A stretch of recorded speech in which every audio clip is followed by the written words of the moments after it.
కాకినాడ జిల్లా జగ్గంపేట కాన్స్టిట్యున్సీ.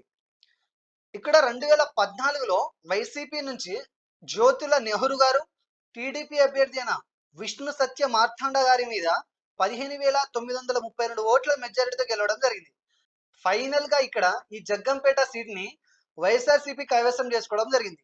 ఇక 2019లో కనుక మనం ఒకసారి ఇలానే చూసుకున్నట్లయితే ఇక్కడ వైఎస్ఆర్సీపీ నుంచి ఈసారి జ్యోతుల చంటిబాబు గారు, జనసేన పార్టీ అభ్యర్థి అయిన పాతం శెట్టి సూర్యచంద్ర గారి మీద టీడీపీ పార్టీ అభ్యర్థి అయిన జ్యోతుల నెహ్రూ గారి మీద పోటీ చేసి ఫైనల్ గా ఈ టీడీపీ మీద 23,365 ఓట్ల మెజారిటీతో ఈ సీట్ ని వైఎస్ఆర్సీపీ గెలుచుకోవడం జరిగింది.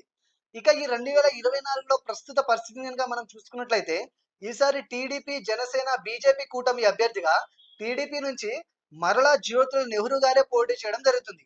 ఇక వైఎస్ఆర్సీపీ నుంచి ఈసారి తోట నరసింహం గారు ఇక్కడ పోటీ చేయడం జరుగుతుంది.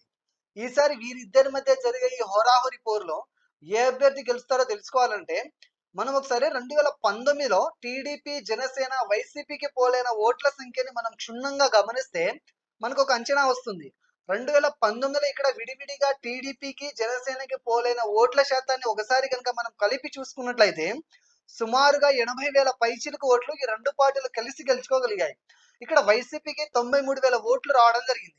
అంటే 2019లో టీడీపీ, జనసేన కలిసి పోటీ చేసి ఉండినా కూడా ఇక్కడ వైఎస్ఆర్సీపీ అభ్యర్థినే 13,000 ఓట్ల మెజారిటీతో ఖచ్చితంగా గెలిచి ఉండేవారని అనిపిస్తుంది.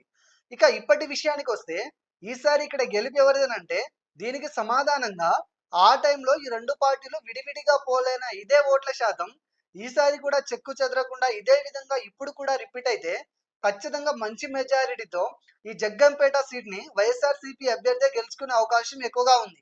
కానీ ఈ గెలుపు అన్నది కొత్తగా ఈసారి పోలవబోయే యువత ఓట్ల మీద ఆధారపడి ఉంటుంది. మారిన సమీకరణాలను బట్టి యువత ఎటువైపు మొగ్గు చూపితే ఆ పార్టీని ఈ నియోజకవర్గాన్ని కూడా కైవసం చేసుకునే అవకాశం ఉంది.